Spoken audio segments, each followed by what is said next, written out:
You know what they say in life, just like music, timing is everything. So today we're going to go off the beaten track a little bit because, I'm mostly a movie, TV, and sports columnist. But I want to tell you about something. I should have done this earlier this year, last year actually. The 40th anniversary of probably the most dangerous country album of all time. When this came out, ladies and gentlemen, it sold more beer and people got so drunk and so depressed to this album, it should have had a sticker on saying, "Warning, may cause suicide," or bankruptcy, or whatever negative could be. It had to be George Jones' comeback album, a massive comeback album, I Am What I Am. Now, recorded in February 1980 and released in September 1980. The album has basically been called, if not the greatest country album of all time, pretty close. It had He Stopped Loving Her Today, what's considered the greatest country single and probably a top 10 song of all time in any genres. It's a hurting song that talks about a funeral where someone dies and a person's best friend is kind of giving a soliloquy about a lost love that his buddy had. And he stopped loving her today. I'm going to get tears on this because it's very, very sad to think of what George went through before the album to get it done, but we're going to keep her going. Now, this was released on Epic Records in 1980, and the CD version of it was re-released with 4 previously unreleased bonus tracks on the Legacy Recordings label in 2000. Now, by 1980, again, George was into his heavy alcoholism. He had breakups with Tammy Wynette. He had a cocaine addiction. He had not had a #1 single in 6 years, and dogged by no-shows and, again, substance abuse. Many critics said, hey, he's done. However, the singer stunned the music industry in April when the first single from the album, He Stopped Loving Her Today, was released and shot to #1 on the country charts, remaining there for nearly 5 months. The song, written by the great team of Bobby Braddock and Curly Putnam, tells the story of a friend who has never given up on his love. He keeps old letters and photos from back in the day and hangs on to hope that she would come back again.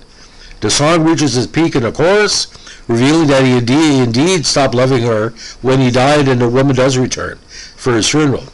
In a lesser singer's hands, the song might have sounded corny or even comical, but Jones' interpretation, buoyed by his brilliant delivery of the line, "First time I've seen him smile in years," gives it a mournful, gripping realism. Now, when it began being played on the radio in spring of 1980, I remember that. Well, I said, what the hell is going on here? Has George died? Like I said, we thought it was like a funeral thing. Now, just about everyone who heard it was floored. I remember listening on the AM radio up in northern New Brunswick, CKNB, and the DJ said, this is going to be the song of the year, and he was right. Now, according to producer Billy Sherrill and Jones himself, the singer hated the song when he first heard it. In Bob Allen's biography of the singer, Sherrill states he thought it was too long, too sad, too depressing, and nobody would ever play it. He hated the melody and wouldn't learn it. Sherrill also claims that Jones frustrated him by continually singing the song to the melody of Chris Christopherson's hit, Help Me Through, Make It Through the Night. Now, in the 1989 Same Old Me retrospective, Sherrill recalls a heated exchange during one recording session. I said, that's not the melody? And he said, yeah, but it's a better melody. I said, it might be. Christopherson would think so, too. It's his melody.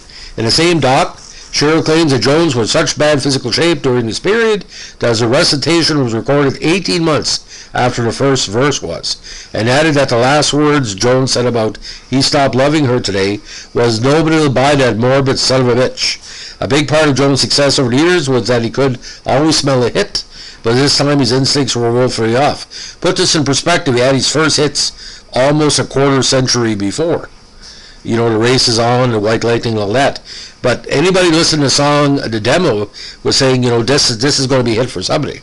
Now, although he had disliked He Stopped Loving Her Day when it was first offered to him, Jones ultimately gave the song credit for reviving his flagging career and pretty well the whole country music industry, stating that a 4-decade career had been salvaged by a 3-minute song. It was more like a phenomenon than a song, because eventually Jones earned the Grammy Award for Best Male Country Vocal Performance in 1980, and the Academy of Country Music awarded the song Single of the Year and Song of the Year in 1980. It also became the Country Music Association Song of the Year in both 1980 and 1981. Now, since 1975, the singer had recorded only one LP that went top 10. That was 76. Alone Again. So Epic and Cheryl were quick to capitalize on the success of the single in 1980 by getting Jones in their studio to record some brand new songs. As he had done in the early days of Jones's marriage to Tammy Wynette, and during the dark days following their divorce, the veteran producer cherry-picked songs that sounded as if there were pages torn from the singer's life. While Jones's recent albums with Cheryl have been accused of being erratic at times, I Am What I Am contained just about everything a fan could want from a George Jones record, and extremely dangerous selections.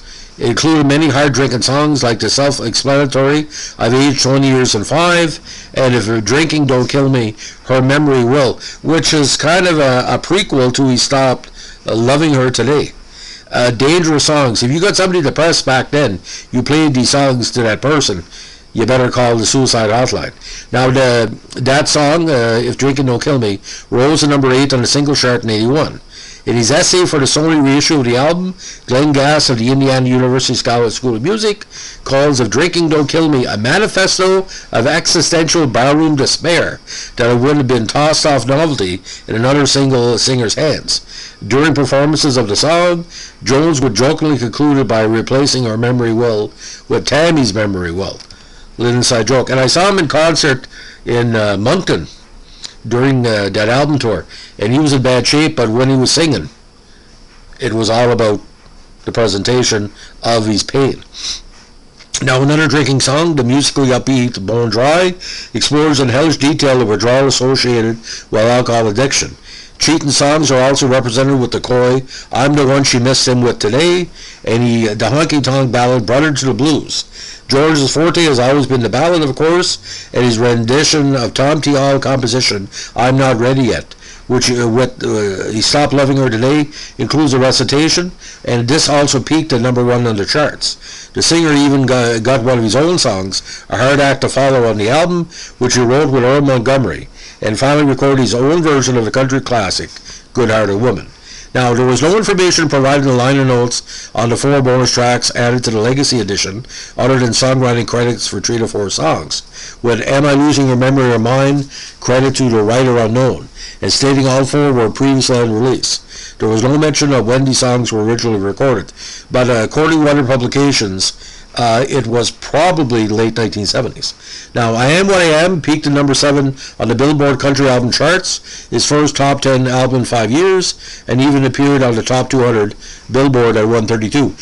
Sales were consistent when gold in Canada and platinum in the States. The Phoenix-like reemergence of Jones only made performances of the songs more captivating for listeners. As Gass observed in 2000, I Am What I Am is music from the abyss. The 1980 album was released at a time when Jones seems as likely to die than resurrect his career. No argument here. After a personal disintegration that shocked even his most hardcore friends and fans. Now, Stephen Thomas, Earl Wine of All Music raves, the production is commercial while being slick.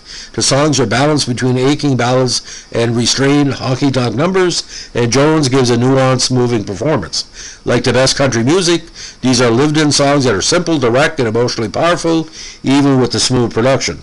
Sputnik Music calls the album as raw as the cheapest whiskey, as pretty as the ugly girl you can't forget.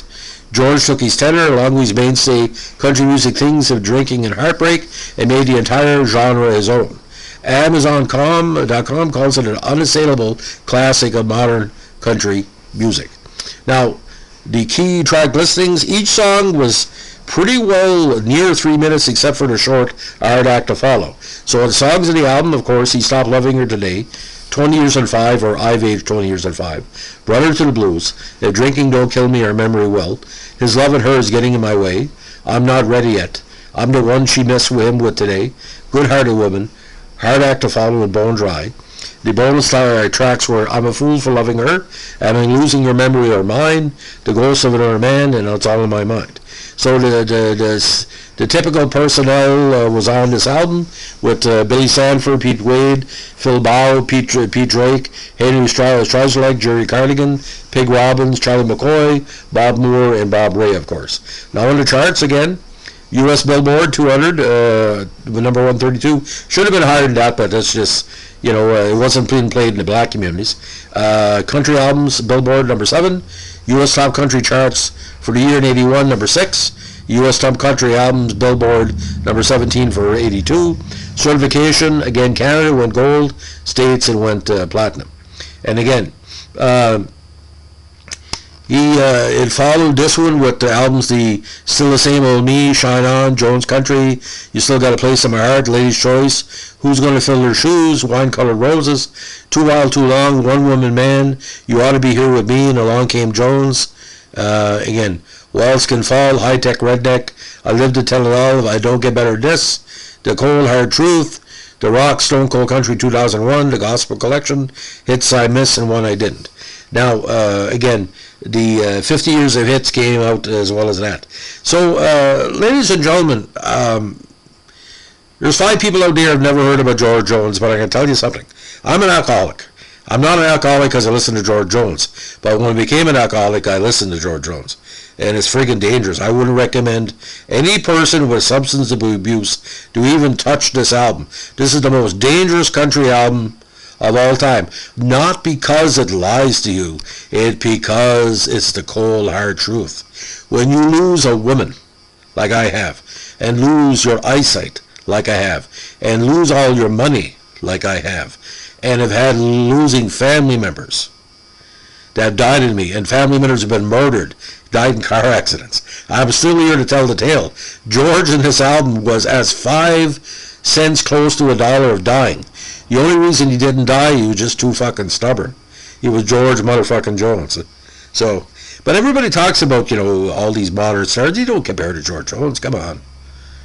That's the way it goes. So if you like what we're doing here with our entertainment podcast, let us know with a like, comment, or subscribe. And if you like the Possum, you're a friend of mine. And if you don't like the Possum, please unsubscribe to my channel. That's all I can say. Have a good day. Bye.